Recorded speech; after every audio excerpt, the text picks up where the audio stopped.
Distribuição Europa Filmes do Brasil. Versão brasileira Lip Sync, São Paulo. História das religiões. Nosso Deus é uma poderosa fortaleza.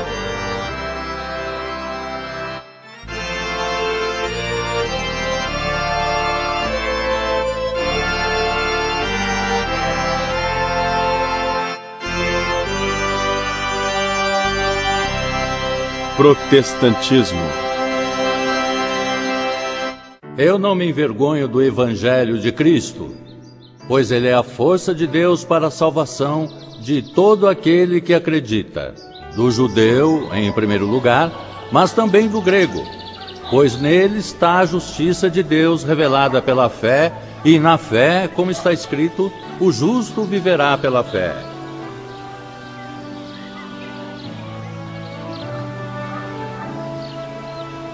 No século XVI, uma série dramática de protestos religiosos, sociais e políticos produziu uma nova e influente forma de cristianismo, que logo cresceria para rivalizar com o católico e o ortodoxo, como o terceiro grande ramo da maior religião na Europa. Mais tarde, o protestantismo se espalharia mundialmente em um dos maiores movimentos religiosos da história. O protestantismo, ou cristianismo protestante, ganhou seu nome do protesto, que foi o documento de protesto editado em 1529 por 6 príncipes alemães e representantes de 14 cidades ao sul da Alemanha.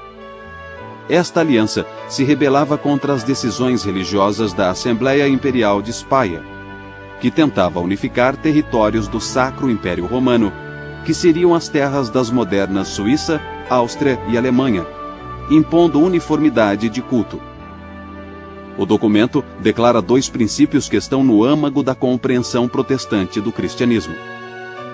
O mesmo par de princípios fora declarado pelo padre alemão Martinho Lutero, em seu famoso confronto tanto com a Igreja Católica Romana quanto com o Sacro Império Romano em 1521. O primeiro princípio é o de que a palavra de Deus é uma autoridade maior do que qualquer autoridade humana. O segundo princípio é o de que só a consciência justifica a oposição a certos decretos eclesiásticos. Na cidade de Worms, uma combinação de soberanos territoriais e líderes da igreja se encontraram na chamada Dieta de Worms e convocaram Lutero a se apresentar, exigindo que ele se retratasse de suas doutrinas. O confronto entre Lutero e a Igreja Católica Romana levaria ao protesto 8 anos mais tarde. O protestantismo começou como um movimento modesto para tratar de certos problemas na estrutura existente da Igreja e do Estado. Lutero apelava para a consciência contra a autoridade eclesiástica, mas, por outro lado, alertava seus seguidores mais radicais de que não se podia permitir qualquer visão teológica. Os contestadores em Speyer pediam liberdade de consciência religiosa, mas só para defender sua própria interpretação do cristianismo. 2 coisas ocupam o âmago da tradição protestante. Uma é a confiança na autoridade da Escritura. Este antigo conjunto de escritos esclarece o modo de vermos o mundo. O segundo tema no âmago e cerne do movimento protestante tem sido essa convicção de que nós somos perdoados, embora sejamos imperdoáveis. Que não precisamos merecer nossa salvação. Ela nos é dada de graça como um dom. Nós temos a liberdade de ser o que somos. A invenção da imprensa por volta de 1 século antes estava tornando cópias da Bíblia mais amplamente disponíveis. Vários cristãos passaram a decidir por si sós qual o sentido da Escritura. Apesar de não chegarem a um acordo, a primeira geração de protestantes queria que seus seguidores tivessem as mesmas convicções teológicas. Eles se concentravam no que julgavam ser os erros da Igreja. Segundo a Confissão de Genebra, concentrando-se a glória em Deus, os protestantes não sucumbiriam à glorificação de coisas humanas, que se tornara tão saliente na Igreja Católica Romana. A Reforma no Sacro Império Romano logo tinha duas facções. Uma liderada por Lutero ao norte e outra por Ulrich Zwingli ao sul. Essas duas facções protestantes só conseguiam concordar que discordavam. Um outro princípio protestante inicial foi chamado de sacerdócio universal dos fiéis. Esse princípio não significava que não deveria haver pastores, nem significava que a hierarquia social deveria ser abolida. O sacerdócio dos fiéis significava que todas as pessoas possuíam acesso imediato a Deus, que elas não precisavam da mediação de um padre. Lutero defendeu algo parecido ao proclamar que todos os cristãos batizados são sacerdotes. Assim, cada pessoa tem o direito, e mesmo a obrigação, de se preocupar com o que está certo ou errado em matéria de fé. Os leigos não deviam ser intimidados por aqueles que alegam que essa tarefa é para especialistas. Lutero tinha interesse em examinar a natureza da vida religiosa, talvez por ter sido monge. Agora, ele argumentava que qualquer trabalho honesto, feito a serviço de Deus, é considerado como vida religiosa. Ele também defendia que todas as vocações são iguais perante Deus. Mas uma outra implicação surgiu de um novo foco protestante sobre a Bíblia. A Bíblia foi traduzida para as línguas vernáculas e foi impressa e distribuída para leitura e interpretação. Os protestantes chamavam a Bíblia de fonte e autoridade da fé. E eles a viam como um livro para o povo, como o centro da devoção e do culto particular e coletivo. Mas persistia um problema. Já que os protestantes afirmavam que todos na igreja são pastores, por que haveria designações especiais? A maioria dos primeiros reformadores acreditava que se deveria escolher pastores para a realização de certas tarefas. A Bíblia não era para ser compreendida, mas sim dramatizada. Tornou-se mais importante do que nunca que leigos soubessem ler e que fossem educados nas doutrinas básicas da fé. A tarefa do pastor não era tanto a de conduzir um ritual formal, mas sim a de expor a palavra ou anunciar o evangelho. Assim, o sermão tornou-se o evento central do culto religioso. Alguns grupos, como os Quakers em meados do século XVII, eram contra os chamados pastores mercenários, que aceitavam pagamentos pelos seus serviços. Eles se queixavam que isso separava os pastores dos leigos. Após lutas, conflitos e debates nas primeiras décadas da Reforma, surgiram 4 formas distintas de protestantismo. São as expressões luterana, reformada, radical e anglicana do protestantismo. Esses movimentos apareceram primeiro na Europa, depois nos Estados Unidos e em outras partes do mundo. O primeiro dos movimentos protestantes foi o luterano. O movimento luterano começou quando o padre católico Martinho Lutero, em 1517, pregou sua lista de 95 teses na porta de sua igreja em Wittenberg, Alemanha. Lutero baseou-se em sua própria experiência para criar uma nova compreensão da fé. Ele insistia que os humanos são incapazes de serem virtuosos sozinhos e que a retidão vem unicamente de Deus com o perdão dos pecados. No culto, Lutero manteve mais elementos da missa católica tradicional do que os outros grupos protestantes. Ele acreditava que alguns rituais continham uma tradição antiga e venerável. Mas a doutrina católica da transubstanciação, segundo a qual, durante a comunhão, o vinho e o pão literalmente tornam-se o corpo e o sangue de Cristo, foi substituída por Lutero pela doutrina da presença real. A doutrina revisada de Lutero diz que o vinho e o pão não são alterados metafisicamente, mas apenas que Jesus realmente se faz presente durante a comunhão. Lutero baseou sua doutrina na declaração de Jesus na última ceia, quando ele quebrou o pão e disse: "Este é o meu corpo." Lutero manteve 2 sacramentos, o do batismo e o da comunhão. Mas os outros 5 sacramentos católicos, crisma, penitência, unção dos enfermos, ordem e matrimônio, foram abandonados ou rebaixados para algo inferior a sacramentos. Lutero dizia que Cristo não os teria instituído e que a esses outros sacramentos faltava a promessa da graça.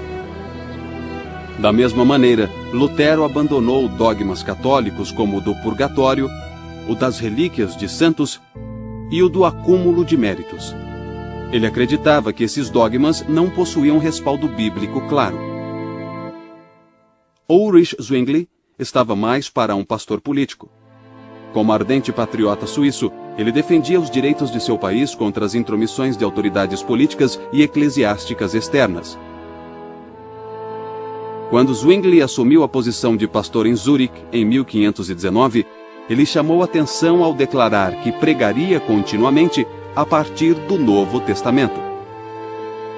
Zwingli disse que basearia toda a devoção religiosa unicamente na autoridade da Escritura. Isso o levou a se opor a várias práticas católicas tradicionais, tais como o jejum, a prece aos santos, a doutrina do purgatório e a obrigação de pagar o dízimo. O Concílio de Zurique exigia um debate público entre Zwingli e os representantes do bispo. Para esta ocasião, Zwingli produziu 67 artigos, vários deles centrados no tema emergente da liberdade com relação às regras e às restrições eclesiásticas. As modificações de Zwingli acabaram por tornar-se um padrão para as igrejas reformadas. Em contraste com a abordagem luterana, Zwingli afirmava que a igreja devia fazer apenas o que consta nas Escrituras. Não pode apenas evitar o que é condenado. As diferentes igrejas reformadas aplicaram esse princípio diversamente, mas todas eliminaram muito mais da liturgia católica tradicional que os luteranos. A arte era muito importante nas igrejas antes da Reforma. Muitas pessoas não sabiam ler, o latim usado na missa não era compreendido pelas pessoas, então os fiéis se sentavam no santuário. Sem saber exatamente o que ocorria, não participavam ativamente da missa.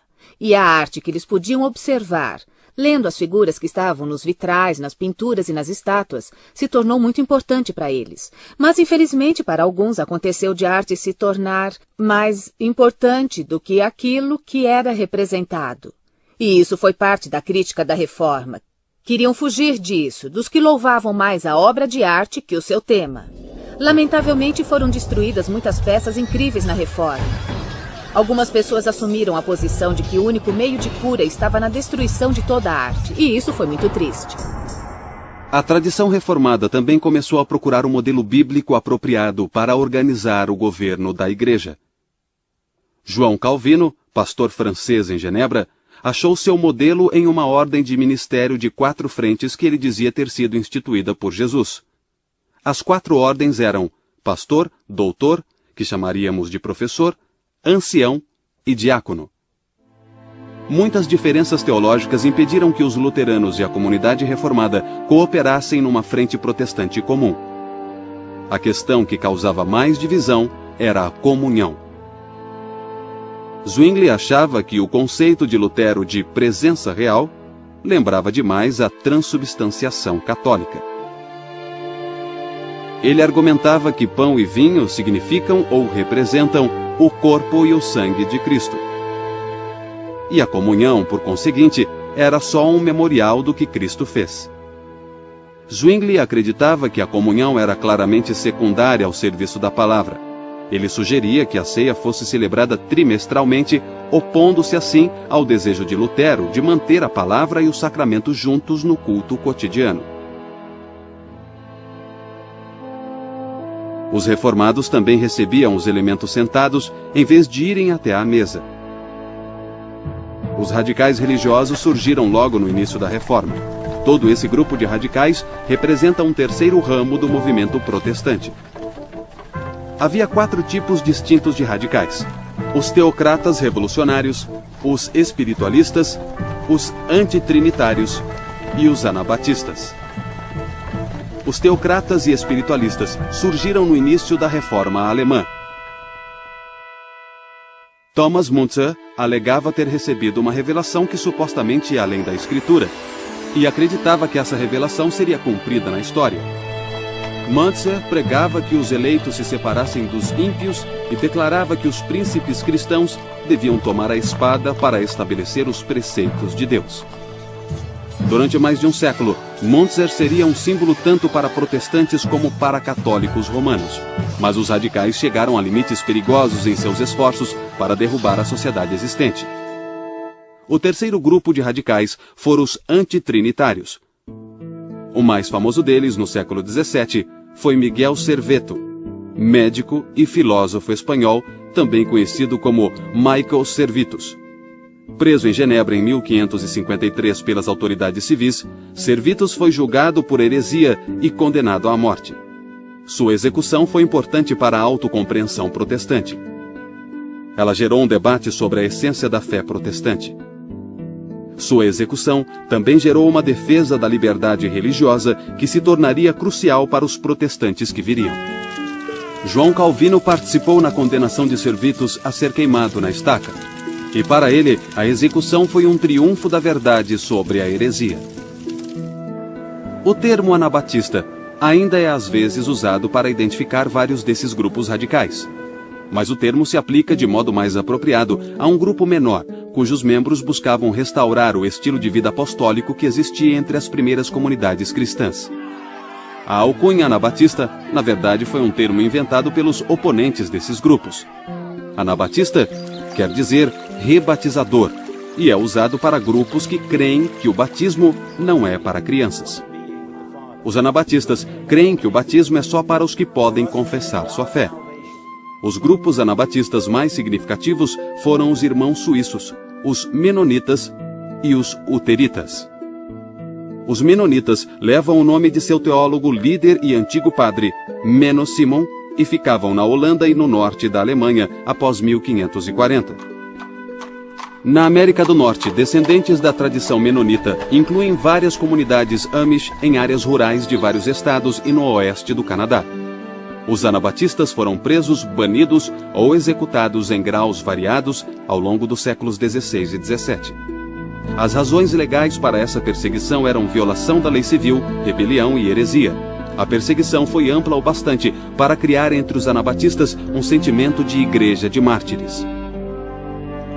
É impossível para os batistas documentarem sua história do modo como outros o fizeram. A documentação é difícil para um grupo perseguido. Por não tolerarmos manipulação em questões religiosas, fomos severamente perseguidos até o ponto de sermos mortos em nossos primórdios. Em especial, onde soberanos resolviam decretar que todos naquele país deviam aderir à mesma igreja. Sentíamos que ser de uma igreja deveria ser uma conclusão da experiência religiosa. Cada um precisa ter uma experiência pessoal com o Senhor. Alguns creem que você precisa ser batizado para ser salvo. Os batistas nunca defenderão isso. Eles acreditam que você é salvo pela graça através da fé. Se batizamos por imersão, é porque isso é uma representação do que aconteceu com Cristo. Ele foi morto, foi enterrado e ressuscitou. O batismo vem depois da conversão e não como parte dela. Assim é retratado o que acontece ao indivíduo em sua confiança em Cristo. Ele é enterrado para sua antiga vida de pecados e ressuscita uma nova vida em Cristo Jesus. Por mais de 1000 anos, a Inglaterra foi católica. No ano de 1509, Henrique VIII subiu ao trono. Ele desposou Catarina de Aragão, mas ela e Henrique não conseguiram gerar um herdeiro homem. Em 1527, Henrique decidiu que o casamento deveria ser desfeito. Mas o Papa se recusou a conceder uma anulação. O parlamento inglês aprovou o ato de supremacia em 1534, que declarava o rei Henrique VIII como a autoridade suprema da Igreja da Inglaterra. Alguns viram tal lei como o início do protestantismo na Inglaterra. Outros viram a Igreja Anglicana como continuação da Igreja Católica. Mas desde então, como Igreja Inglesa, com uma autoridade local, o rei. O intuito da Igreja da Inglaterra no século XVI era ser uma igreja verdadeiramente nacional. Era para ser a Igreja na Inglaterra, não uma denominação à parte, necessariamente a Igreja de todas as pessoas. De certo modo, foi o desenvolvimento natural do que acontecia na Europa daquela época. Os Estados-nação estavam em formação, estavam descontentes com o poder internacional com o papado. Do século XIV em diante, na França, Itália, Alemanha, Espanha, todos os países diziam: queremos continuar católicos romanos na teologia, mas queremos o controle de nossa própria igreja. De certo modo, era tudo o que Henrique VIII queria. Para aqueles que haviam como continuação da Igreja Católica, a Igreja da Inglaterra agora se tornara um meio-termo entre o protestantismo e o catolicismo romano. O protestante Thomas Cranmer ajudou a resolver o problema marital de Henrique VIII ao propor que a questão fosse colocada não ao Papa, mas sim aos teólogos das universidades. O primeiro livro de liturgia comum, escrito em 1549 e revisado em 1552, fora em grande parte obra do protestante Thomas Cranmer. Este é o livro de 1549, o primeiro livro de liturgia comum de Cranmer. Sua importância foi que ele se inspirou muito na beleza da liturgia católica da Idade Média, mas traduzindo-a para o vernáculo para ser acessível a todo o povo. O anglicanismo sempre considerou que, apesar da importância do clero e da importância dos bispos, o verdadeiro povo de Deus são os leigos, são todos os batizados, que agora participavam totalmente do culto graças ao trabalho de Cranmer. Em 1533, Cranmer tornou-se arcebispo de Canterbury. Em 1553, o catolicismo foi restaurado na Inglaterra, quando Maria, a filha católica de Catarina, tornou-se rainha. Cranmer foi queimado na estaca junto com algumas centenas de outros hereges protestantes. Outros protestantes fugiram para a Europa continental para cidades protestantes, como Estrasburgo, Frankfurt e Genebra. Quando Maria morreu em 1558, Isabel subiu ao trono. Ela era filha de Ana Bolena, segunda esposa de Henrique VIII, e como rainha, foi virtualmente impelida por tal descendência a ficar do lado dos protestantes. A Inglaterra voltava ao protestantismo e os exilados podiam voltar para ajudar a protestantizar a igreja inglesa. Entre aqueles que divergiam do padrão anglicano estava um grupo chamado de puritanos. Eles surgiram em parte de uma disputa sobre o governo da igreja. Uma das primeiras discórdias envolvia a continuação do uso de vestes ou itens usados pelos pastores nas cerimônias do culto. Um dos símbolos inconfundíveis do bispo é o báculo. O bispo é o pastor, líder do povo, e pastor significa que comanda o rebanho. A ideia do báculo como um símbolo de autoridade e de ser o pastor líder era, é claro, a de que o bispo pudesse alcançar e resgatar aqueles que precisavam ser salvos. Alguns bispos, com o passar do tempo, também salientaram que o báculo tem outra extremidade, com uma ponta afiada que, quando necessário, o bispo pode usar para espetar alguém, se for necessário.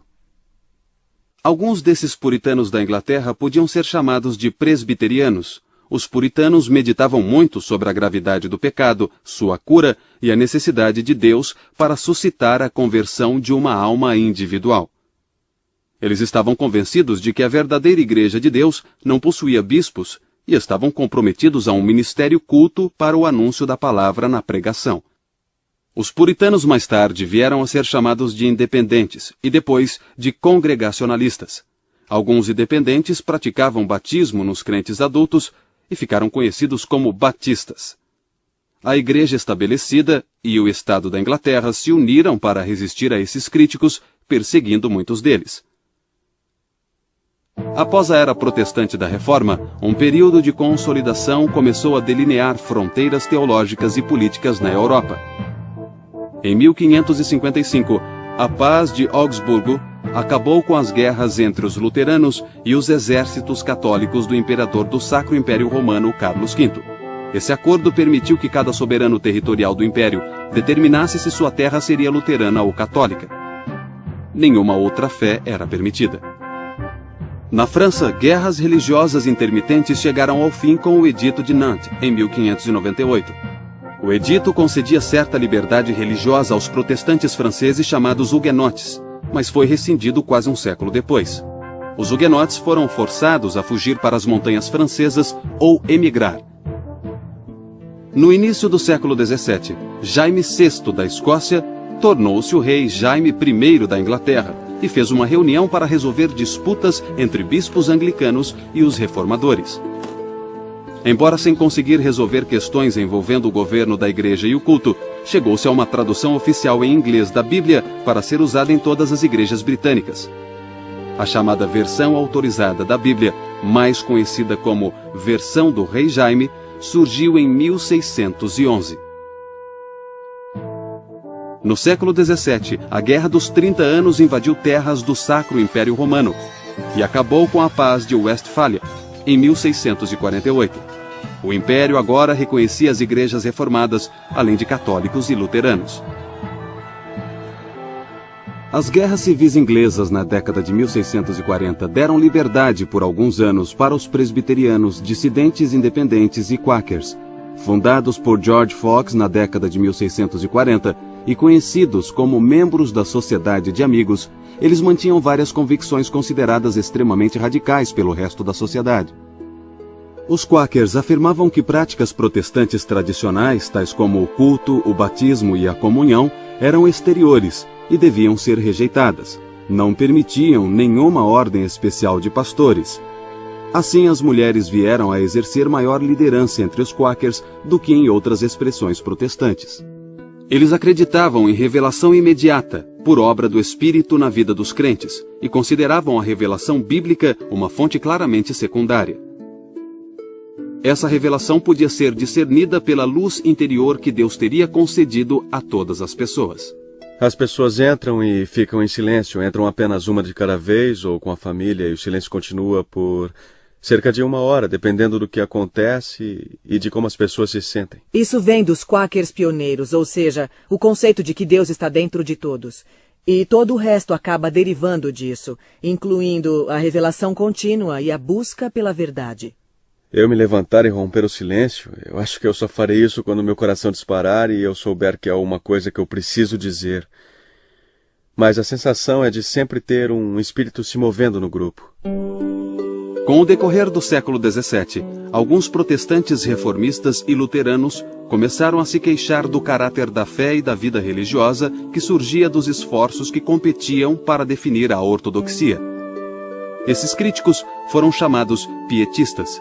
O pietismo gerou uma grande quantidade de atividade prática, incluindo atenção a questões sociais, como educação, auxílio aos pobres, abolição da escravidão e temperança. O experimento religioso inglês terminou quando a monarquia inglesa foi restaurada por Carlos II em 1660, e a religião anglicana foi rapidamente restabelecida. Os protestantes fora da igreja inglesa ficaram então oficialmente conhecidos como dissidentes, e o Ato de Tolerância de 1689 permitiu seus cultos.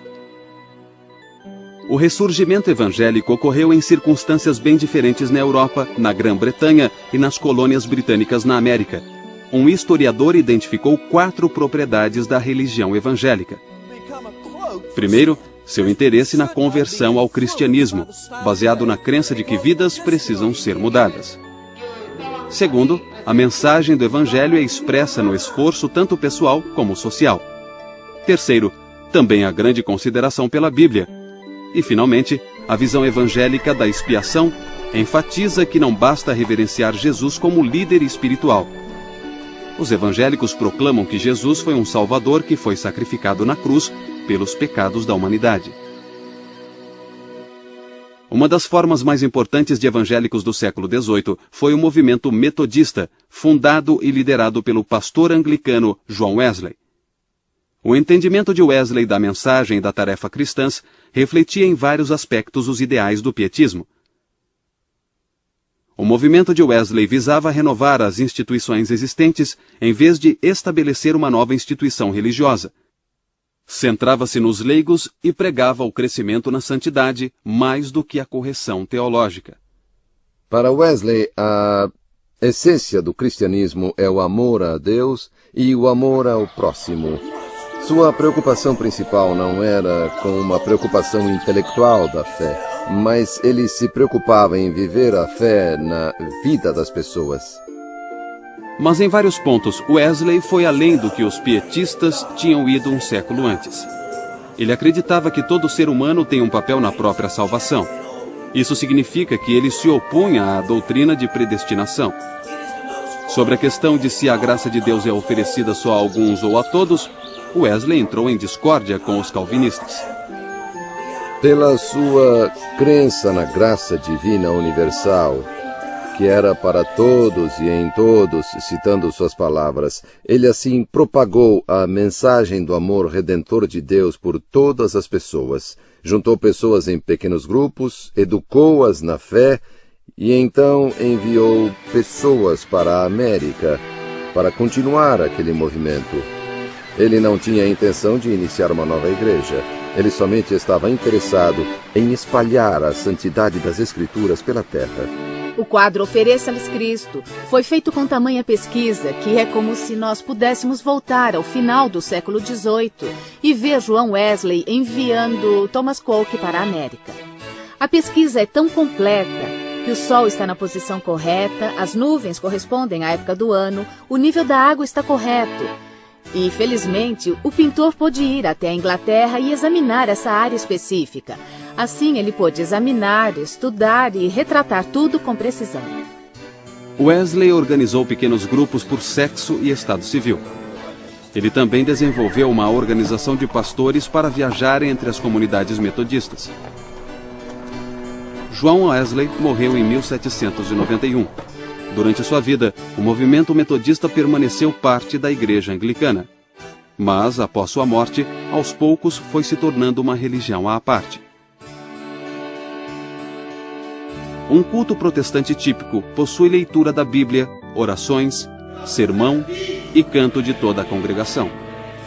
Mas o que os protestantes cantam e como o fazem mudou consideravelmente com o passar dos séculos. Durante o século XVI, os primórdios do protestantismo, o canto geralmente envolvia canções métricas.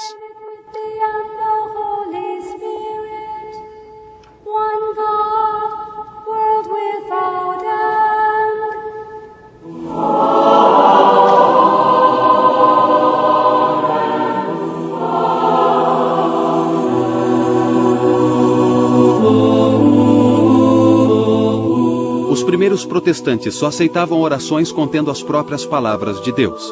Assim diziam que o saltério era o inário cristão por excelência. Mas embora a salmódia fornecesse hinos clássicos, como o Salmo 100, apenas algumas variações dos textos antigos podiam ser usadas. Wesley se impressionou com o poder da música de mover os ouvintes e de despertar suas emoções, e o movimento metodista aproveitou-se ao máximo dessa oportunidade. Wesley recomendava a construção de capelas octogonais, pois a acústica delas era boa para pregar e cantar. João Wesley estava plenamente ciente de que a música exagerada ou inapropriada poderia afastar as pessoas da intenção espiritual adequada. Assim, ele propôs que só canções e hinários autorizados deveriam ser utilizados em encontros metodistas. O irmão dele, Carlos, escreveu milhares de versos metodistas sobre uma ampla gama de assuntos. Se você quiser saber de fato no que os metodistas creem, descobrirá melhor lendo e ouvindo os hinos de Carlos Wesley do que de qualquer outro jeito. E a teologia que será cantada é uma teologia que terá impacto sobre a sociedade e as pessoas. Os hinos mais conhecidos talvez sejam familiares a todos os cristãos. Hark the herald angels sing, Christ the Lord is risen today, oh for a thousand tongues to sing, Love divine, all loves excelling. São do tipo de palavras, hinos e canções que penetram fundo na alma e essência das pessoas e da sociedade inteira. Os hinos protestantes floresceram no século XIX. Os hinos e canções apoiavam causas de organizações voluntárias, tais como sociedades missionárias e grupos de temperança. Hinos seriam adaptados a eventos como cultos de revival. As convicções básicas de uma comunidade religiosa também podiam ser reforçadas e lembradas pela música, que, por sua vez, podia ser adaptada para diferentes ambientes. A Igreja Anglicana dominava as primeiras colônias americanas no século XVII, na Virgínia. Como veremos mais tarde, o anglicanismo também viria a dominar as futuras colônias sulistas. Nas colônias centrais, os povoados em Nova York e Nova Jersey eram reformistas holandeses ou presbiterianos escoceses irlandeses. Os Quakers se estabeleceram na Pensilvânia. Tal mistura gerou mais diversidade religiosa nas colônias centrais do que nas outras colônias. As colônias puritanas no norte privilegiavam um meio termo. Elas não eram nem sectárias, nem episcopais, mas um agregado de congregações individuais cujos membros comandavam a comunidade. Elas se estabeleceram na Nova Inglaterra, visando a estabelecer um experimento sagrado que se tornaria uma luz para as nações. A conversão ao puritanismo incluía uma série de estágios pelos quais as pessoas deveriam passar. Mas mal haviam começado e já surgiram desafios e dissidência. Roger Williams, um pastor puritano, se opôs à mistura de autoridade civil e religiosa em sua colônia de Massachusetts. Williams foi banido e iniciou a colônia de Rhode Island com uma base religiosa bastante diferente. Anne Hutchinson acusou pastores de tornarem as obras humanas parte do processo de conversão. Sua acusação penetrou fundo no coração da teologia puritana. Hutchinson foi julgada diante dos pastores e também foi banida. Mais tarde, os Quakers chegaram à colônia de Massachusetts para pregar sobre a obra do Espírito Santo e para defender a tolerância de crenças dissidentes. Eles também foram banidos. Alguns dos Quakers banidos voltaram a Massachusetts e, na segunda prisão, foram encarcerados ou enforcados. Em 1742, o pastor congregacional da igreja de Northampton, Jonathan Edwards, escreveu sobre o que as pessoas chamavam de um grande e geral despertar nas colônias. O despertar na América foi parecido com o europeu, mas foi tão trágico que Edwards começou a achar que Deus fazia algo especial na América. Uma renovação da religião agora se centrava na conversão daqueles fora da igreja e na separação daqueles que não tinham sido convertidos. Fortes opiniões sobre tais questões dividiram os presbiterianos entre a chamada facção nova, que defendia o despertar, e sua oponente, a facção antiga. Esse cisma presbiteriano persistiu por volta de 20 anos. No final, o Grande Despertar provou ser um dos movimentos religiosos mais influentes da história americana. No século XVIII, o sul dos Estados Unidos continha apenas as 4 colônias de Virgínia, Carolina do Norte, Carolina do Sul e Geórgia. Todas menos a Virgínia, recentemente assentadas. Mas as tradições que se iniciaram no Sul acabaram por causar grande impacto sobre o protestantismo dos Estados Unidos. Batistas e metodistas no Sul chamavam-se de irmão e irmã, e incluíam escravos em suas famílias religiosas. Os sulistas se concentravam mais em questões de santidade pessoal, frequentemente condenando danças e bebida. Os sulistas tentavam reproduzir a instituição religiosa anglicana, na que se tornaria conhecida como Igreja Episcopal nos Estados Unidos. O novo estilo religioso dos despertares do século XVIII transformou o convívio entre as raças negra e branca. Os evangélicos no sul dos Estados Unidos, em geral, acolhiam bem todos os tipos e condições de pessoas, incluindo pastores negros, que viraram líderes de comunidades religiosas, principalmente batistas e metodistas. Muitos evangélicos eram contra a escravidão. Mas no início do século XIX, o evangelismo branco recuou em suas posições anti-escravagistas e o evangelismo negro seguiu por uma trilha distinta. Em novembro de 1786, a ruptura mais drástica com a igreja-mãe, a Igreja Metodista de São Jorge, na Filadélfia, ocorreu quando Absalom Jones, William White e Richard Allen tentaram ajoelhar e orar no altar.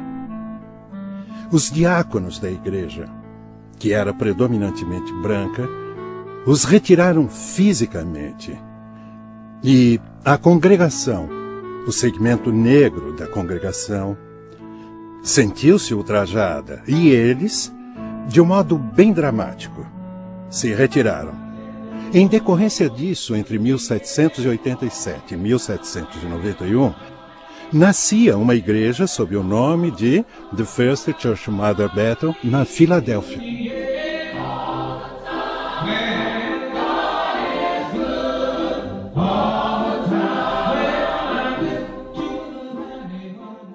O novo estilo religioso do século XIX era cada vez mais baseado em valores democráticos, algo que metodistas e batistas possuíam em abundância. Em seus pastores, eles queriam entusiasmo mais que educação e encorajavam ativamente a participação dos leigos em todos os aspectos da obra, incluindo a pregação. os pastores itinerantes se adaptaram muito bem à expansão da fronteira ocidental, e a ênfase metodista e batista no livre-arbítrio, em vez de predestinação, se encaixou ao espírito da nação. Tal panorama se tornou a base para uma nova onda de revivals no primeiro terço do século XIX. A energia espiritual dos revivals espalharia novas denominações protestantes, como a Igreja Presbiteriana de Cumberland e a Igreja Cristã ou Discípulos de Cristo. O fenômeno que estava tomando o Kentucky naquela época foi o segundo grande despertar, em especial o grande revival em Ken Ridge, em agosto de 1801, e acabou por ser o mais climático e grandioso de todos os revivals. Havia pessoas de todas e de nenhuma convicção religiosa. Mas um fenômeno surgiu que ainda nos causa espanto hoje, como causava naquela época. As pessoas se surpreendiam fazendo exercícios espirituais. Algumas rolavam no chão, algumas latiam como cães, outras tinham grandes surtos de gargalhadas. É um mistério, mas quem pode explicar tudo que se relaciona com o espírito? Porém, existe um acordo que é o poder desse momento de transcender as divisões entre as denominações. Presbiterianos ouvem metodistas, metodistas ouvem batistas. Que bom era estar em comunhão no mesmo espírito, na adoração de Deus. Normalmente as mulheres não podiam se tornar líderes protestantes, mas muitas participavam daquele entusiasmo, empregando-o a seu modo. Frances Willard organizou mulheres para apoiar a temperança. Algumas mulheres, como Jarina Lee, reivindicavam o direito de pregar. A chamada Era Moderna tem sido caracterizada com termos sugestivos tais como liberal e democrática. Foi a época do desenvolvimento de impérios industriais e complexos urbanos. A modernidade também foi caracterizada por ideias que incluem o capitalismo, o nacionalismo, o colonialismo e o darwinismo. Para os protestantes, a Era Moderna foi cheia de oportunidades e ansiedade. Os protestantes liberais acreditavam que a fé religiosa é consistente com a crítica acadêmica e que se pode descartar muito das velhas tradições a fim de preservar a essência da mensagem cristã. Para os liberais, a pior coisa que os cristãos podiam fazer seria tentar proteger ou isolar a Bíblia de seus críticos. Assim, para os protestantes liberais, a Bíblia é um livro humano e histórico, assim como a religião é um fenômeno humano. O século XIX também testemunhou um ressurgimento conservador entre os protestantes, e não apenas entre devotos antiquados do tipo que interpretam literalmente os relatos da criação no Gênesis. Os liberais alegavam que o homem tem a capacidade de conhecer o desejo de Deus. Os conservadores argumentavam o contrário, que Deus só é conhecido por meio da revelação bíblica. Os textos bíblicos mencionam o chamado fim dos tempos, e espera-se que Jesus Cristo volte em glória. Os pré-milenaristas acreditavam que nos aproximávamos desse milênio. Eles rejeitavam a esperança liberal nas possibilidades humanas na Terra. Eles alegavam que a volta de Cristo seria um cataclisma carregando os crentes para fora do mundo para estar com Deus. E eu vi o céu aberto, apareceu um cavalo branco, e o seu cavaleiro se chama Fiel e Verdadeiro. Ele julga e combate com justiça. Algumas visões milenaristas geraram novas religiões no século XIX. A mais notável foram as igrejas adventistas, que surgiram após um fazendeiro de Nova York, William Miller, prever que Cristo voltaria em 1844. Liberais e conservadores coexistiam sob a mesma denominação. Nos pontos extremos do debate, houve discussões notáveis, incluindo cismas de denominações e até julgamentos de heresia. Mas tais conflitos não geraram grandes reajustes institucionais. No século XX, o movimento ecumênico também remodelou o juízo cristão sobre outras religiões. A postura antiga de rejeitar e condenar religiões não cristãs foi questionada. A mensagem evangélica tradicional de simplicidade e clareza, centrada na confiabilidade na Bíblia e na salvação em Jesus Cristo, atraiu muitos seguidores na metade final do século XX. Da mesma forma que os protestantes conservadores apoiaram causas politicamente conservadoras, os protestantes liberais também atuaram ativamente a favor de causas politicamente liberais. Questões como homossexualismo, aborto, política externa e ambientalismo tornaram-se polêmicas religiosas. Elas invocam poderosos ideais e compromissos religiosos quando cristãos se deparam com questões que inflamam a vida política moderna. Protestante é um termo amplo e flexível. Se indagados, poucos membros de igrejas protestantes se identificariam primeiro como protestantes. Uma provável primeira descrição seria cristão ou o nome de uma denominação específica, ou adjetivos definidores como evangélico ou pentecostal. Vários protestantes têm diferentes visões da natureza da igreja, do ministério, do culto e da autoridade religiosa. Eles celebram o batismo e a comunhão de modos diferentes e associam diferentes significados a esses dois sacramentos. E apesar da diversidade das ideias protestantes, ou da volatilidade que isso traz, os compromissos fundamentais do protestantismo continuam a dar significado e vitalidade a essa expressão ampla e mundial da religião cristã.